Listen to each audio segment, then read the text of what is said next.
playoffs for H2K. See what they want to go for as we enter picks and bans. 80 carries. Already the center of attention on both sides. Caitlyn, Callista taking out the board, and it looks like Galio not going to see the light of day, at least in this series so far. Caitlyn, a little bit surprising. It has not been a high priority pick here in playoffs, but I think H2K are expecting G2 to ban Tristana Callista. And then H2K were setting up for a potential Jarvan first pick.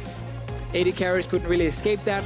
Jarvan is banned away by G2. Those very standard red side bans. Let's see if Tristana gets banned as well. It will not. So it is open for H2K to grab if they want to first pick the 80 carry for Nuclear. And normally when Tristana is open, you grab Tristana. One of those top tier 80 carries, so popular in play, more popular in the ban column than anything else in the last few weeks. But seeing the light of day here in this series, and have to wonder what G2 have planned for the bottom side of the map.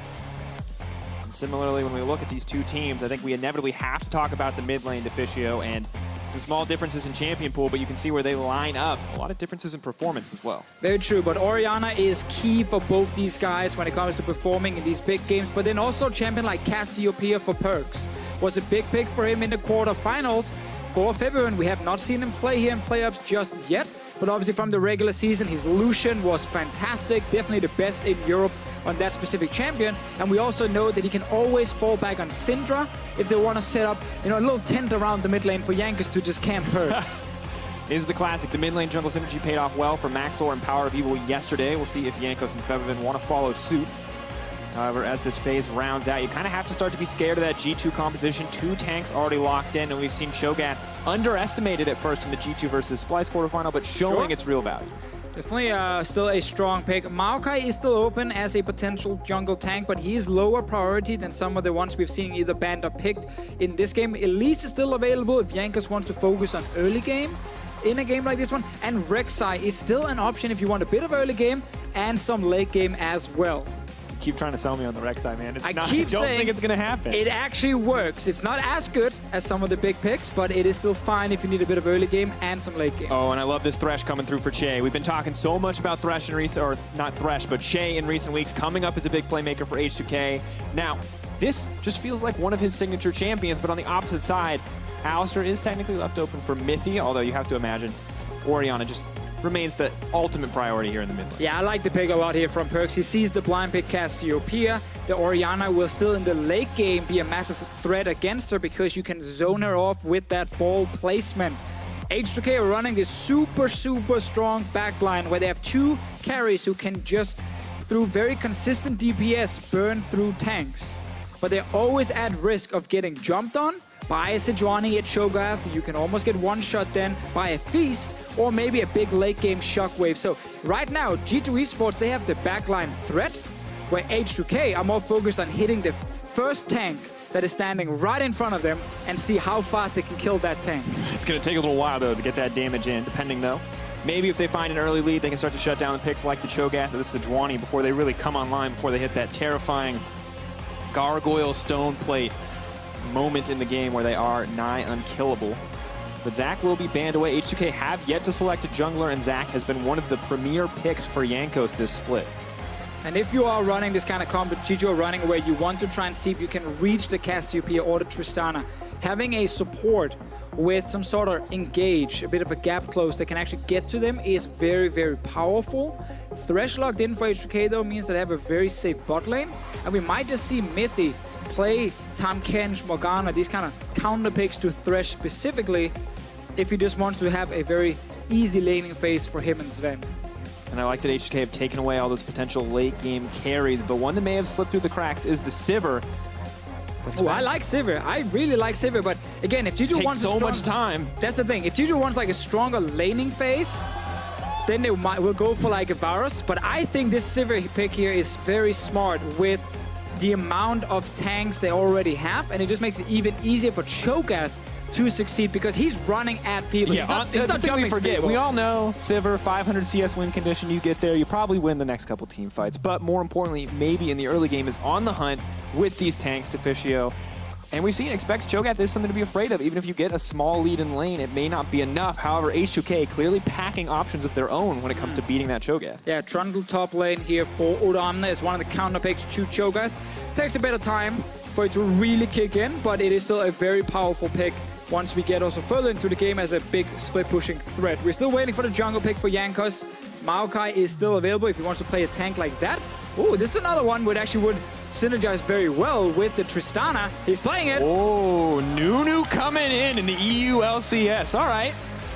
Mixing things up. Of course, the ultimate very valuable. Slowing down the Sivir, the potential engages. More of a zoning tool than a damage tool, but still effective nonetheless. And Mid now needs to decide, does he want to be the guy who can also engage onto the backline with an Orianna ball on him? Or does he want to be the more defensive support like a Morgana Tahm Kench to guarantee that his own AD carry stays safe? It looks to be the Alistar, so he wants the more aggressive route for himself. And after his Game 5 performance against Splice, you got to know that he's feeling confident in that pick. Solo zoning Senkux out of a number of fights, securing the win for G2. And H2K, very different draft than what we've seen in the last series G2 played. I like the lanes a lot, though, from H2K. I think Cassiopeia is one of the strongest laners in the mid lane. I think the Tristana Thresh double range combo should be able to apply a lot of pressure onto Sven in the bottom lane. And we know that Trundle will just, in the start, have a little bit of a farm fest versus their Cho'Gath, but that's fine for Trundle. He wants that as well, so he can actually become a big split-pushing threat later on in the game. And funny enough, both junglers locked in. None of them are like the greatest gangers in the world. They're not exactly like the Elise, where you have to constantly execute big gangs. So a lot of these lanes here might actually be very safe and just focus purely on the 1v1 and 2v2. And I'm more than anything excited for that 1v1 in the mid lane. Cassio, Orianna, maybe not the bloodiest matchup, but we saw Senkux pull out a couple of kills against Perkz in it previously. Have to see what Febiven can do on that Cassio, what Perkz can do on that Orianna. G2 straight away from it. Last time we saw them, now they're busting out something new. And folks, you know what time it is. Head on over to Twitter. Hashtag H2K win. Hashtag G2 win. At LOL eSports is the place. Let us know where your loyalties lie, because we're getting ready. Semi-final. Spot in the finals in Paris on the line. Could be the first final H2K get to, Deficio. The very first one. They've been so close so often. Almost every single regular season, people are getting hyped about H2K because they show some brilliant games. There's some great macro in there. There's some great individual performances. They have a superstar jungler in Jankos. But then when it really counts in playoffs, they cannot perform. This needs to be the playoffs where they do perform. We've already seen Fnatic. They're not making the final. G2 eSports. If there was ever a season to have an upset, Splice takes G2 to Game 5. Misfits knock out Fnatic. If there was a year for H2K to show up, I mean... This is it, baby. This is it. Players talking so much on Twitter and social media about how confident they were coming into this. 30 seconds until minions spawn. It's actually great because from talking to players on both teams, they were all mentioning how great their preparation's been. They feel so good, great practice coming into this, and obviously they've not been scrimming each other, but the other side of the bracket, and both G2 and H2K feeling like this is the moment, this is the game, and this has been the proper preparation before a big semi-final match. So I really want to see both teams perform at the highest level. All starts in this game 1. Maxwell said it's very important for the confidence, the mental part as well. If you win game 1, you get a big boost. You're feeling good about that prep, and it pays off. It definitely is a good look. If you start to lose, we have to wonder how deep that preparation goes. How many drafts do you have prepared? For H2K, the mix-up this time around is the Nunu. And as you mentioned earlier, maybe not the most gank-focused jungler, but I'm curious what we can expect from Jankos on this pick. I mean, a lot of what you do on Nunu is, ideally, you try and make the enemy jungler as useless as you are in the early game. In many ways, like, you focus on vision, you try and actually move into his jungle, see if you can steal away camps, and you can spot the jungler all the time. You can constantly communicate where he is on the map, because Nunu wants to go to late game, where his Blood Brawler kicks in, he gives it to the AD carry feels awesome, and then suddenly Nuclear can carry the entire game. But Jankos obviously wants to control Trick first. And I want to see where he's going to go. You accurately described Nunu, and I think exactly why most people hate playing against Nunu. It's actually never fun to play against him, because again, he wants to be as annoying as possible. He wants to keep you busy so you can't gank lanes. Sejuani's gank is okay. She's not the greatest ganker in the world, but it's okay. She can definitely go to a top lane and punish a Trundle with no dashes or anything and try and lock him down for a Cho'Gath. But again, it requires Trick to escape Jankos. Get away from Jankos first, not be spotted every single time.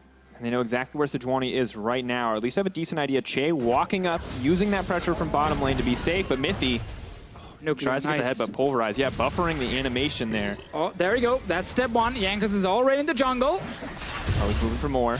Smite comes out. Snowball. Team jungling, folks. That's how you do it. And as you can see, it's not like Trick is afraid of Jankos. He's just annoyed at him. He's like, can you stop? I need these raptors here. Look, man, I need this experience. Jankos is like, yeah, I need it too, man. Just back off. And now he will take away another camp. It is fun, though, that it's Jankos playing Nuno, because for junglers, Jankos is just sitting as the best in so many different things. Like, he's the most active jungler in terms of jungle proximity. He gets like the most kills plus assists before 15 minutes as well. On Nuno, though, that might not be the case, because if you're 0-0-0 and no one is dying on your team, you're actually doing your job. We talked about that. That sets them up. This is already what H2K want to do. They want to farm. They want to give Oduwamne the time to scale up. Is losing out on some of these trades, but is keeping the wave pushed up.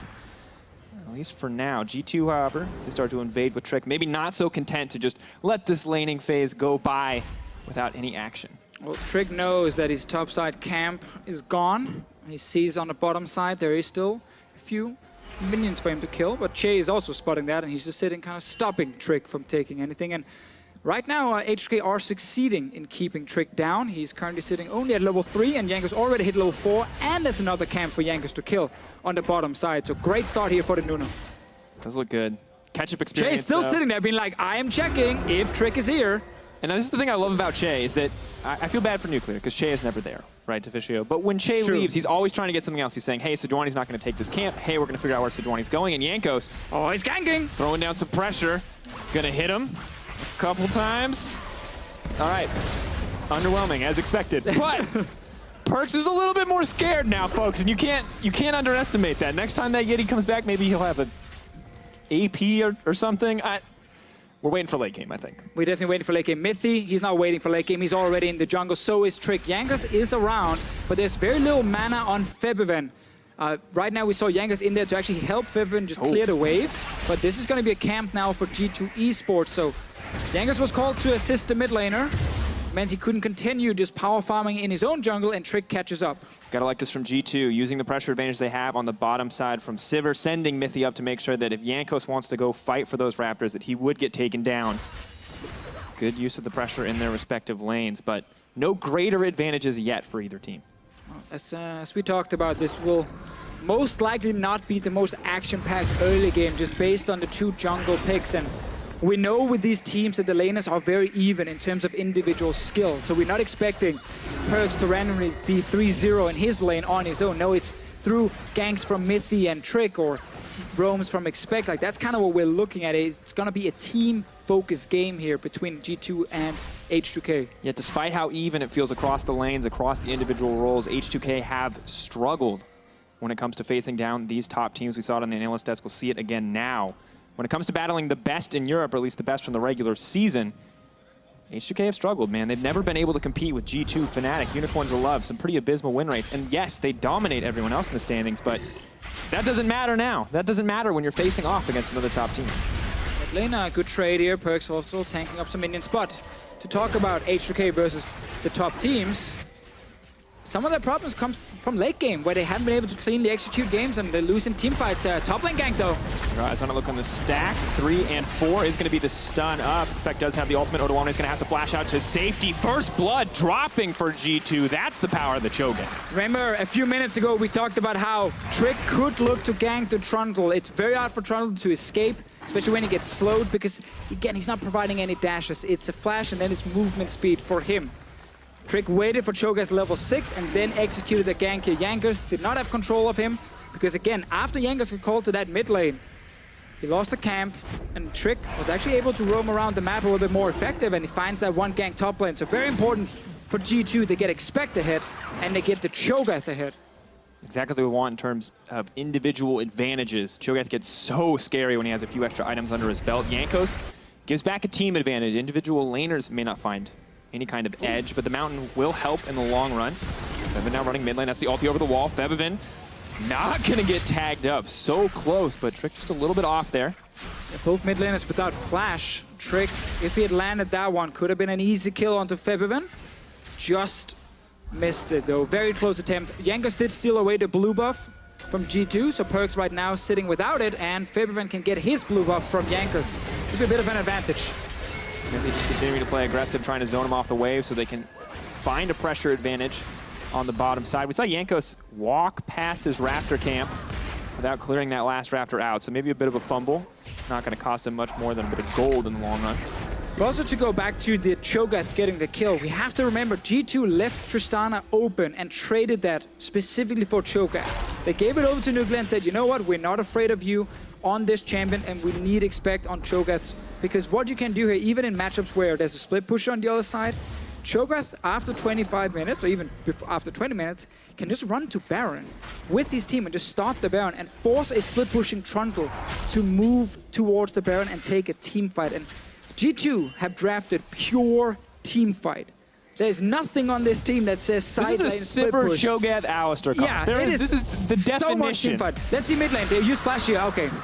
Febiven flashes forward. Perkz reacts as well. Trick then actually comes to the mid lane, but then sadly did not connect. I think there's a little more trading happening. Going for the all-in. See how close it is. Let's see how close it is from Trick. Flashes. Oh, that is so close. Questionable hitbox, folks. Questionable. Definitely looked like he got hit by the big old end of that bola. But not the case. I completely forgot my point official. You got so excited about mid lane and flashes. This is cool. I like the Febiven. Game 1, he's trying. Being like, yeah, I can solo kill Perkz. Poke at him. You know, we saw Perkz fall flat to Senkux. We saw the pressure from Splice be so effective. Now Febiven just poking the bear a little bit. Seeing where the weaknesses are at. Seeing if you can get him on edge. Odoamne continuing to struggle, though. And you mentioned him being a split pusher. It looks like the itemization going to tell us the same story, building towards what appears to be a Ravenous Hydra or a Blade of the Rune King early on. Not an item for team fighting. Definitely not. Like, Trundle, again, is all about applying side lane pressure, and then when you do join fights, you have your ulti, which can be so valuable to, of course, make a tank squishier. And as we talked about in champs like Cassiopeia and Tristana, their job is to kill the first tank in front of them. Trundle will help. Let's see bot lane fights. On the hunt, going to be burned. Mithy going to be hooked up, just going to use the Unbreakable Will immediately. Jungle backup is there. Yanko's coming down as well, but not sure what value. Going to add. Blood Boil still effective, but both sides going to back off. Che trying to make the plays, though. Mithy on the wrong side of the wall. Leap forward from Nuclear. That's the explosive shot down. Ultimate available. No Unbreakable Will. Hook. Flashed out. Cheeky Che right there, hitting that blast cone, surprising Mithy and forcing a flash in the bottom lane. Great start from Che so far. And Che's that guy that we have to talk about. Once again, a big playmaker for H2K. Kind of not exactly who we expected the most from when we look at the H2K bottom lane. They were mostly playing back, playing defensive, playing matchups for the team, the utility. But now, when he gets his hands on this Thresh, got to keep your eyes on Che. Let's see bot lane before we talk about the graphic. Another trade. Spell shield available. A lot of patience from Sven there. Very good from Sven. Not using it on the flay, because then he can still get hooked after and might have to flash. Febiven might get caught out. Potentially in trouble. Sidestep on the ultimate. That was solid. Febiven now running back. Miasma used. A lot of good footwork coming in from both sides. Trick has to be a little frustrated. That's the second one to go wide. That one definitely sidestepped, though. And the first one, that was so close. This one was a nice sidestep. The graphic here.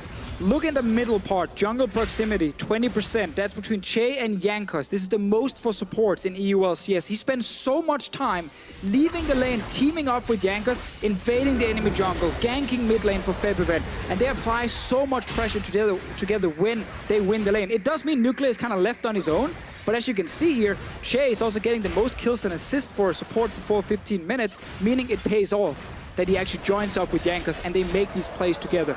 A champion like Thresh is a good one for him because it actually means he can be a playmaker. He can create picks for his team. Sadly, not really with the Nunu this time around compared to the standard Jankos junglers. But maybe not the most aggressive champion there, Deficio. It just means that this game, Che will stay in his lane a bit more and focus on the 2v2 against Sven and Mithy. And we brought this up at Champion Select, but kind of expecting them to get an advantage early on. They have the double range lane versus the Alistar and the Sivir, but of course you're going up against Sven and Mithy. These guys infamous for neutralizing any kind of lane advantages, and they are, despite an advantage for H2K in draft, doing a very good job of going even. Yeah, and also the Alistar really stops Thresh from just purely all-inning, because you can always just combo away the enemy AD carry if anything happens, or you can even focus the Thresh, who is a little bit squishy in the early game. For now, they are still playing it somewhat safe here in game 1, Drakers.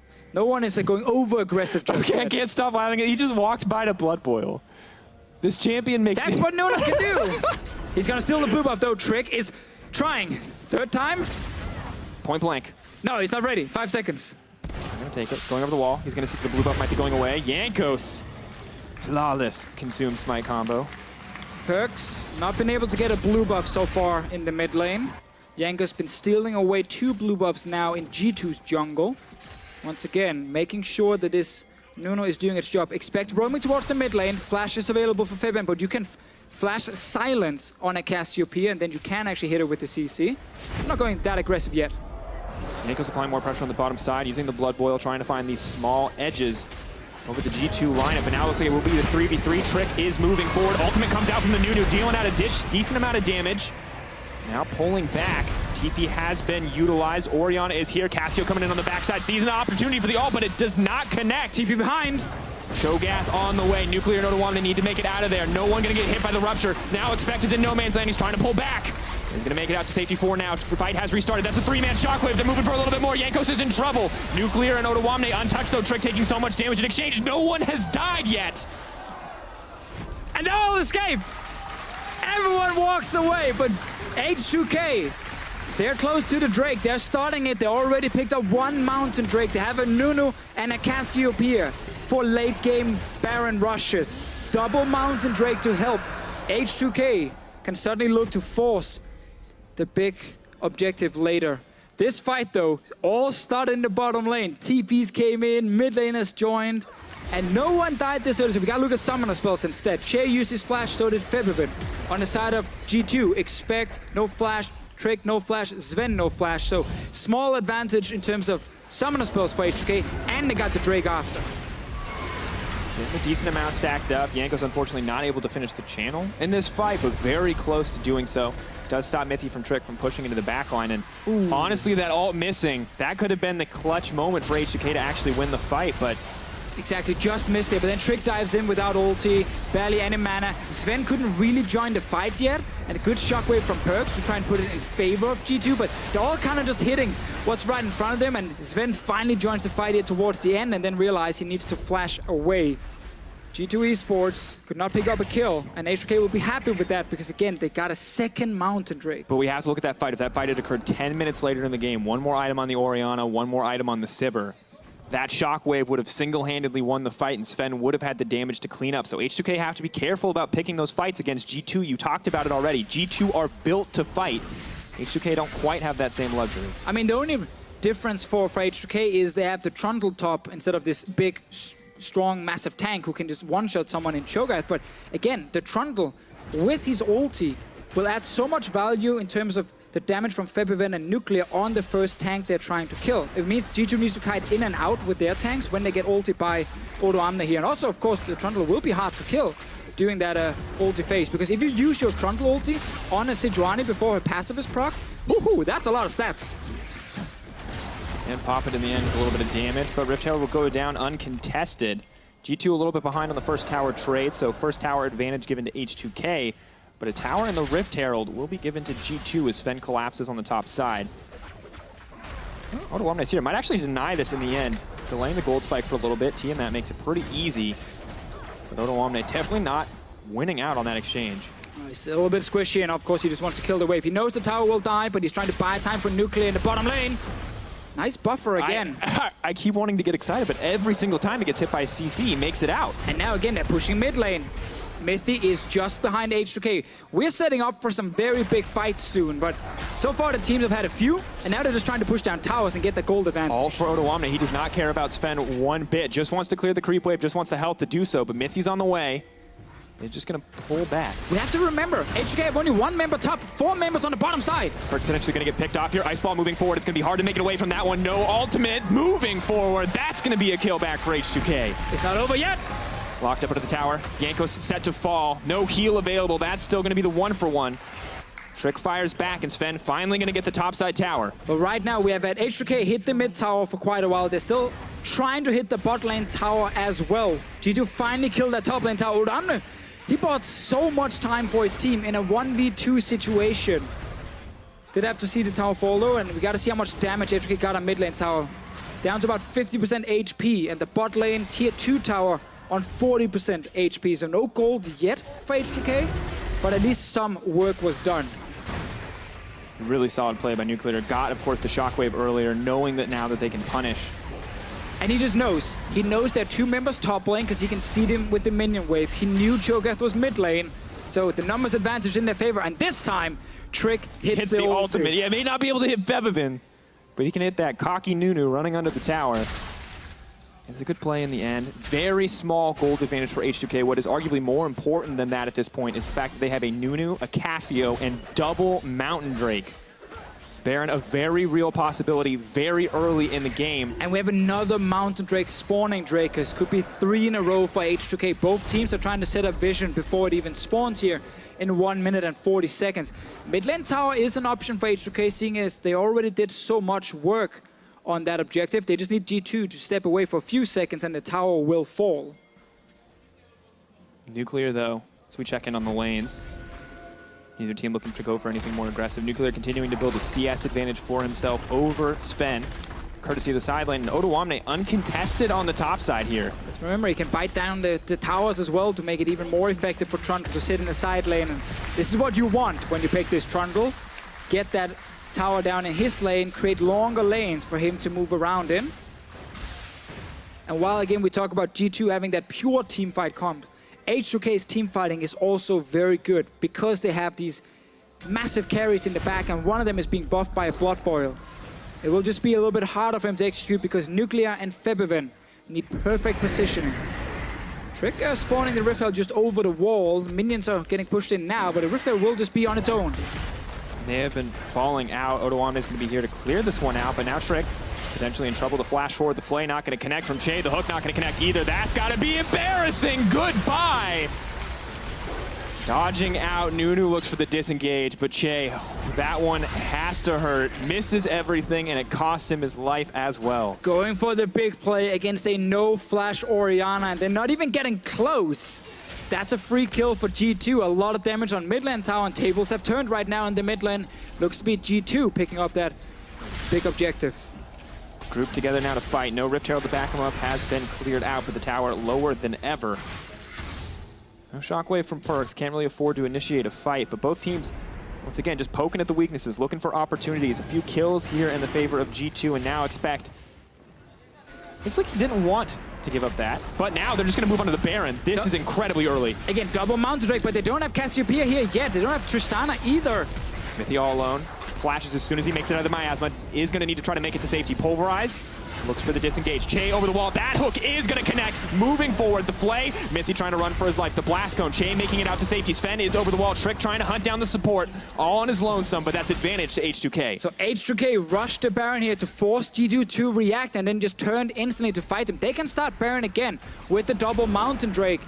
And they're doing it straight away. Jankos and Odamne, they can tank it. 4v5 here. Cho'Gath versus Nunu. Who's going to get the Baron in the end? Trick is coming over the wall. Che does manage to connect the hook. Nuclear still in the pit. They're burning it down. Trick gets it in the end. 50-50 in the favor. Beautiful shockwave, but no follow-up. Just a Baron in the favor of G2. The Nunu did not manage to secure the Baron. That's a big win for G2. They can go straight and get a Mountain Drake as well. Both teams playing around Baron so early. We talked about how the Cho'Gath composition can do this, but also again with the Nunu on the side of H2K, they could go for the same kind of Baron rush, but not picking up that objective.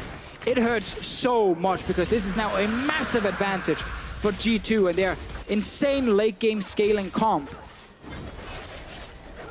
This was supposed to be a Trundle in a side lane with Baron buff. Be clear, it would have made the split pushing the threat from H2K with this Trundle immense. And now, once again, we see Odoamne. He's not here to split push. He's relegated to defending this tower as best he can. Luckily, he has a little bit of damage to threaten Sven, but not enough to take him down. Definitely not with Mithy there. And as we look back, we just have to praise Trick for this. Yeah, this is not a 50-50 because Expect is not even getting in there. It's just Smite from Trick against Consume and Smite from Jankos. And he's consuming and doing the animation. Trick smites and secures the Baron. And that right there. Remember, Trick has played the Nunu. He knows the timing, and apparently he knows it better than Jankos. Oh, that has to be frustrating for the H2K lineup. Now, though, they're looking to fire back, looking to get something. Nuclear going to make it out. Despite the Baron buff on the side of G2, H2K still willing to roll the dice, still willing to look for these picks and this vision.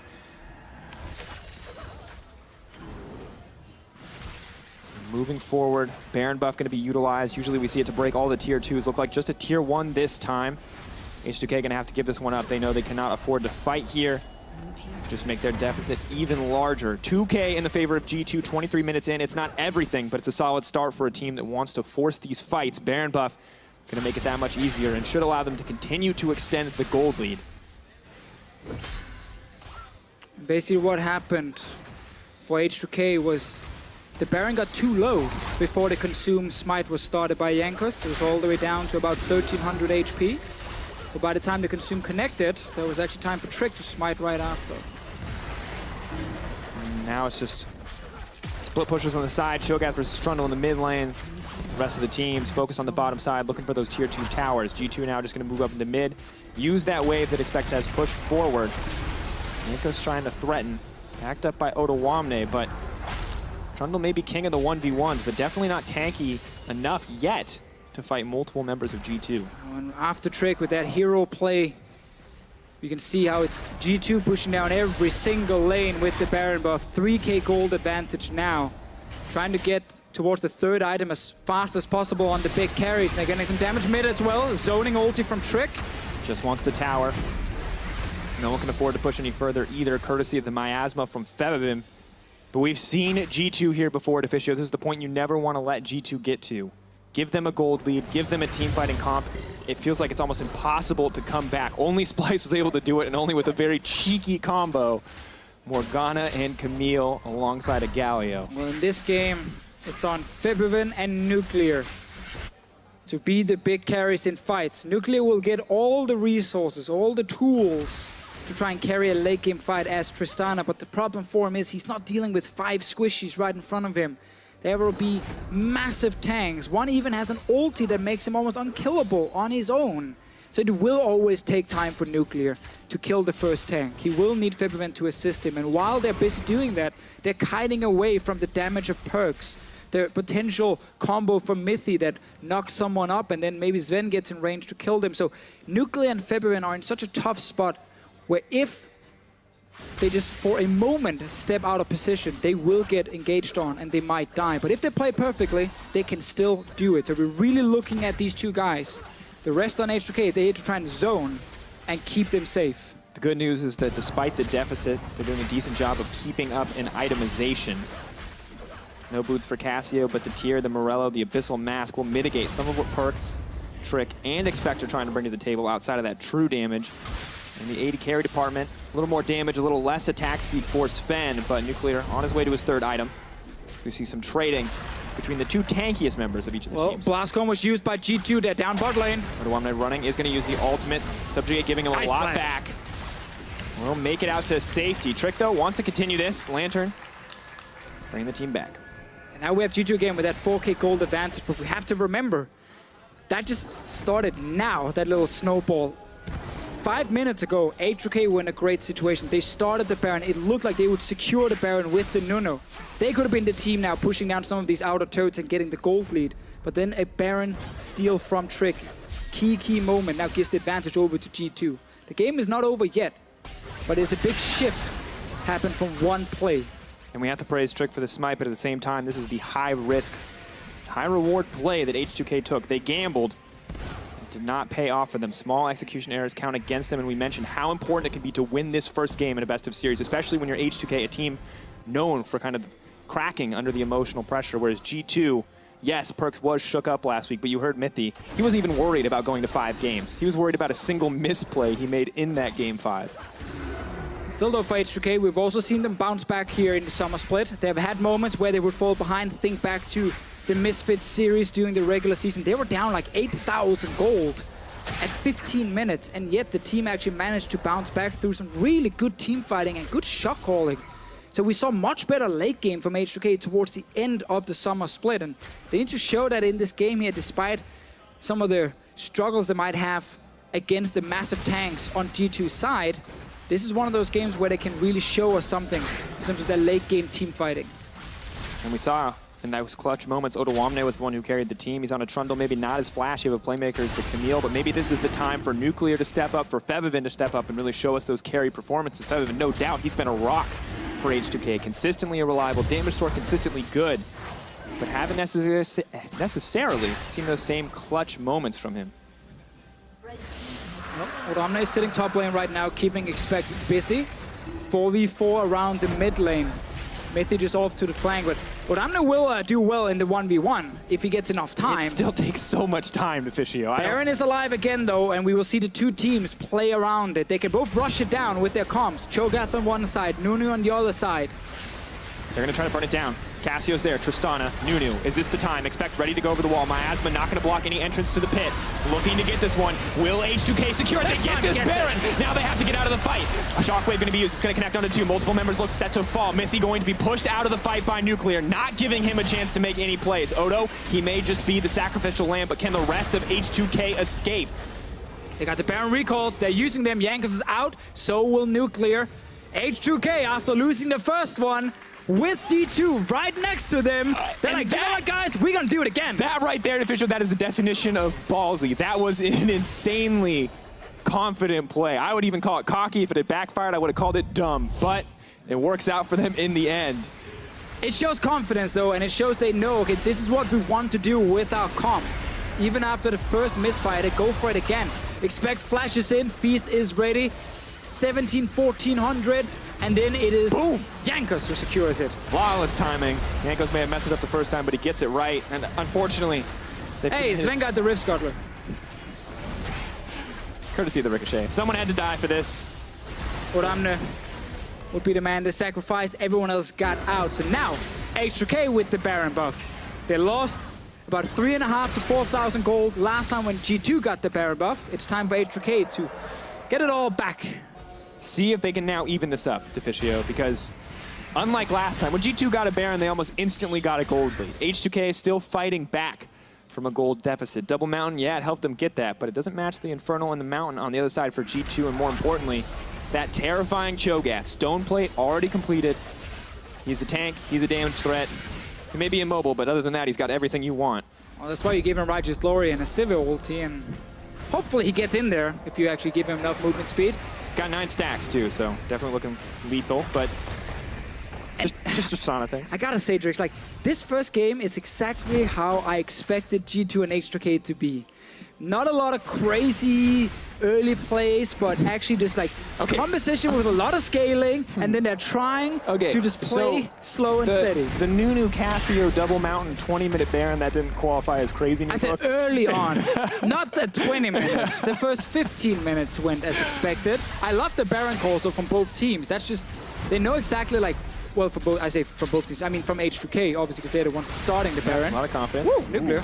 But they know, okay, with the Double Mountain, no, they could do it. Watch out. Febiven finally going to get hit up. Jankos looking for the ulti to try to disengage. Will get pulled back into the team. Febiven is looking to get burned down. This could be bad news for H2K. That is one carry dead. It is all on Nuclear to clean up the fight. Odoamne is coming in on the backside, but G2 have found an opportunity. They've found the pick that they need. Run, Nunu, run! Blood Boil may take them away. Blood Boil may be enough. Odoamne! Lantern! Not enough! The ward comes down. The play that made Jankos famous this split. Now used against him as Odo tries to run for his life. Odoamne running to Che. He's waiting on that Lantern cooldown. Will he get it in time? Where's the Feast at? May not have it. Nope, there it is. Nom, nom, nom.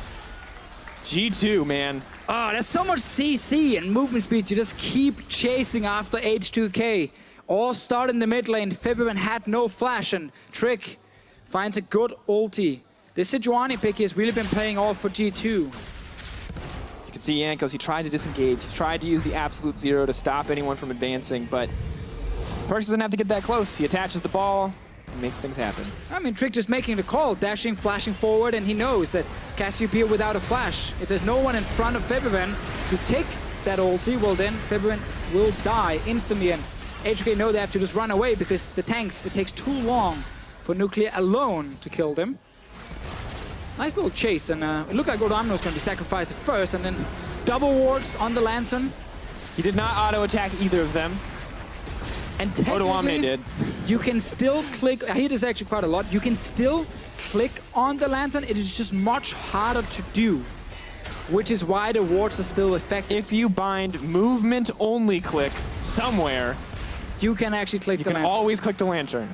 No one has it binded because it's useless outside of that, but... That's the one thing you need it for.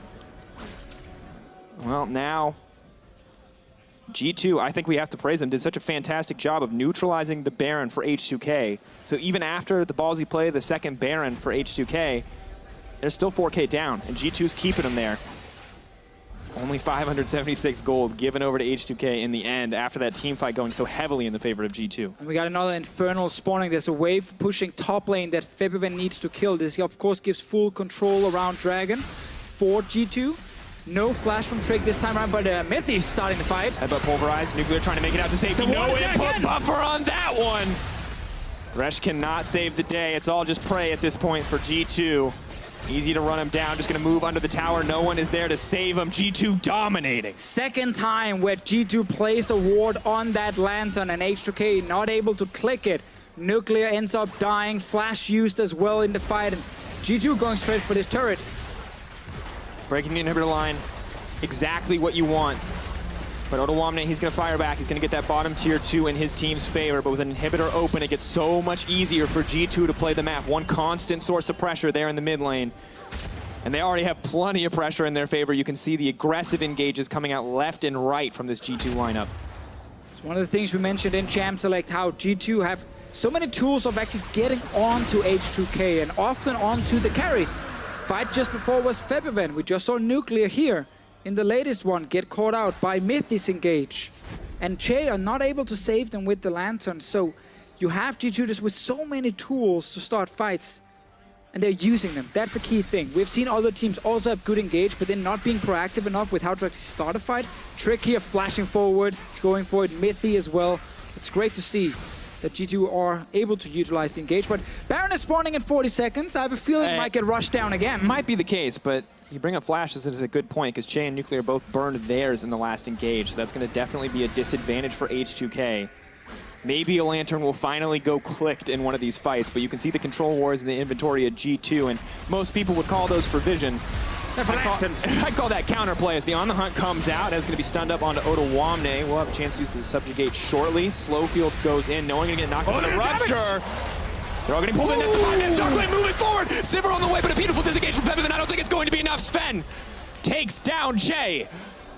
Just when H2K managed to kill a tank with Febiven and Nuclear, then Perkz lands a 5-man shockwave. G2, they're starting the Baron here. Odoamne is TPing in. We have Jankos in the mid lane. He's fairly low though. Smite is ready, but Smite this Baron is gone. 2K dropping, it's gone. Cho'Gath going to take that one back. Odoamne waiting, looking for an opportunity, but Deficio, what a fantastic play from Perkz. I mean, that last team fight again shows perfectly how both teams want to play their comps. You have H2K hitting the tank right in front of them and killing him if they get enough time. And then you have things like Orianna with a lot of these tanks that can keep people busy, will find time to put that ball in the correct position and actually be a threat to H2K's back line. And Perkz have been landing some great shockwaves in this game. Last one, yeah, that was the best one. Yeah, the 5-man, I think we call that a good one. Hey, he had some 4-mans, so pretty good too. Moving forward. Now it gets really scary because yes, Tristana, definitely someone you have to be scared of. But on the opposite side, Sven, he's not interested in killing your tanks. He's here for your carries. That is full crit itemization, no armor pen needed. He is here to kill Nuclear. He is here to kill Febiven. He could not care less about the rest of the H2K lineup. Nuclear trying to get towards his last item. There's no Ardent Sensor for him in this game.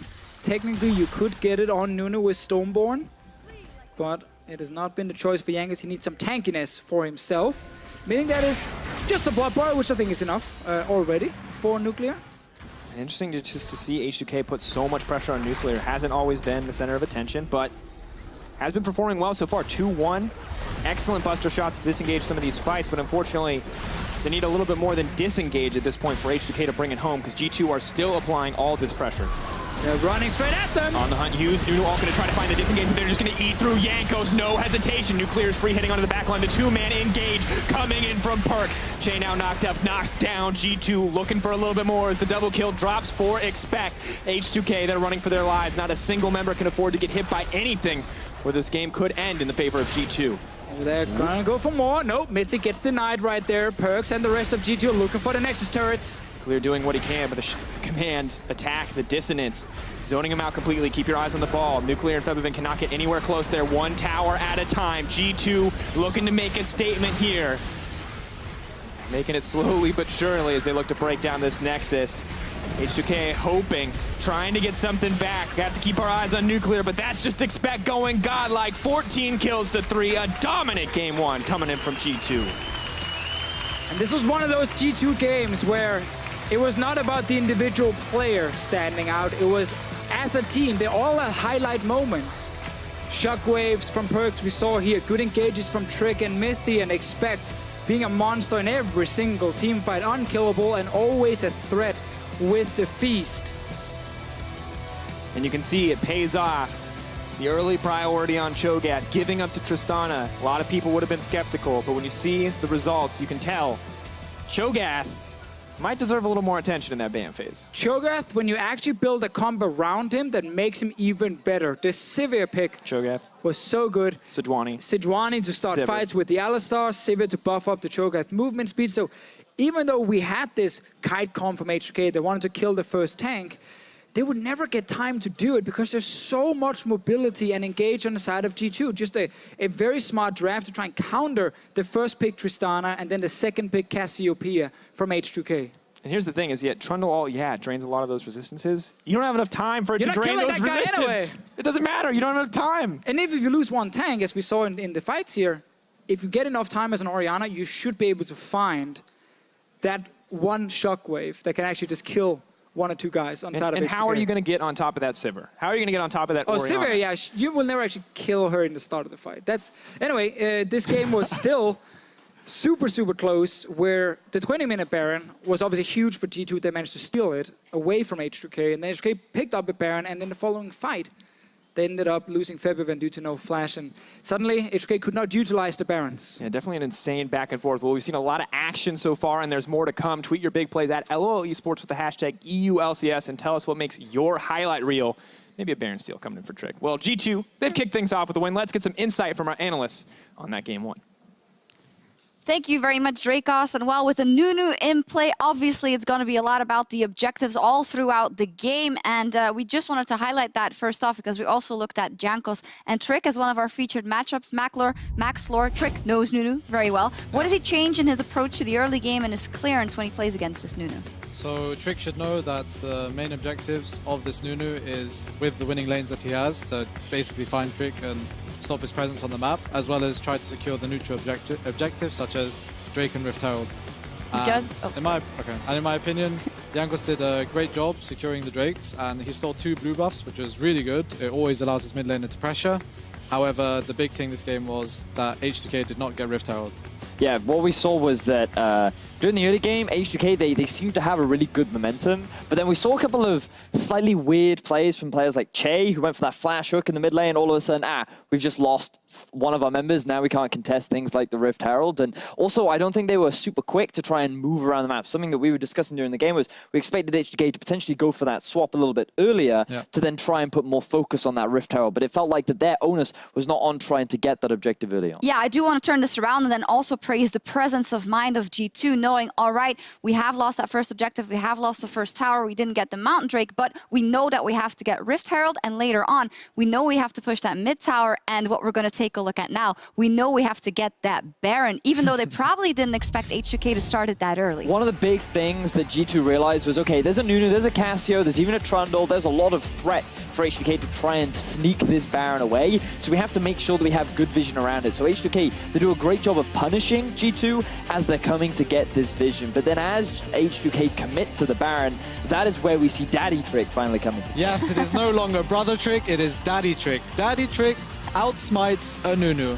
Unbelievable. Without Cho'Gath, just outsmites a Nunu straight up. Right here, it's a tilt for Jankos. Like, he got the next Baron, he had confidence for that one, but this moment, in my opinion, was the one where they lost the game. Because of G2 scaling, they knew they had to give up objectives, and it's all about that Baron for the Nunu composition.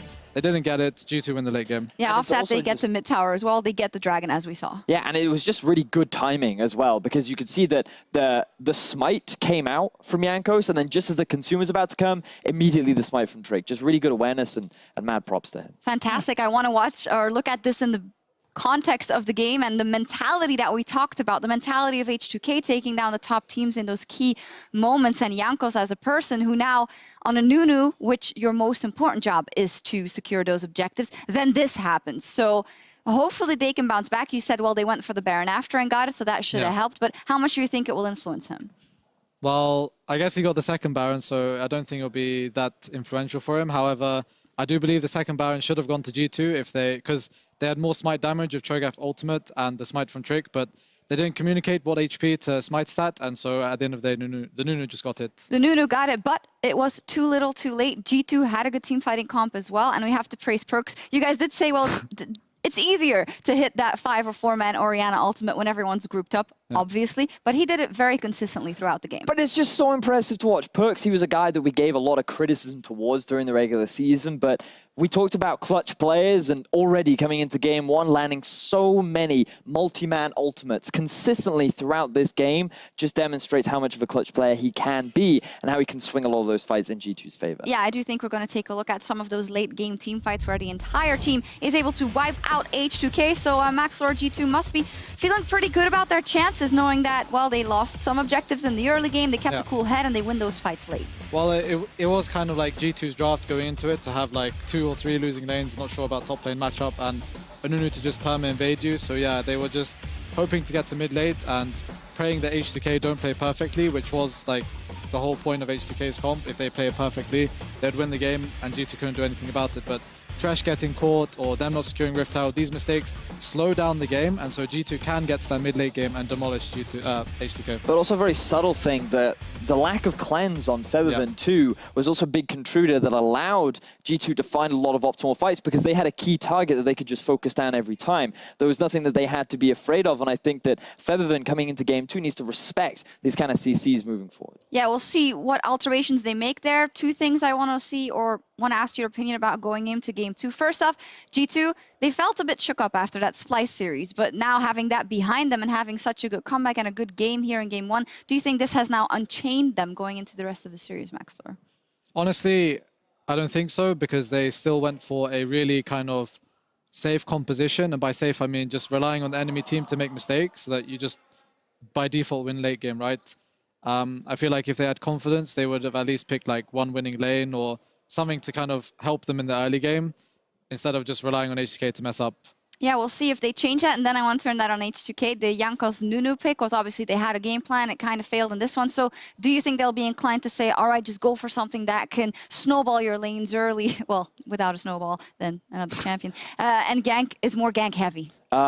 I mean, they could do. I think it depends, because in this game specifically, they still play to the style that H2K is known for, which is getting an early lead and then relying on just a fast-paced kind of game. But then because they lost the Baron, things just slowed down. And if they'd secured the Baron, I think that would have been a very favorable game for H2K. And I'm hoping that Prolly is just chatting to the team, being like, hey guys, it's fine. That was just a slight mess up, slight mechanical error, no big deal. Moving into game 2, we can fix those issues, and we should be able to bring it back. Yeah, no big deal. But if we look at their performance versus top teams this split, that is exactly the mid game where they weren't able to capitalize. So I really hope that Prolly has a good speech for his men and no man overboard. This is 1 game down. They're only the first game in the series. But G2, they are off to a strong start in the semi-final. There's still a lot to play out. We will be back for game 2 in just a minute. Stick around. While in the finals in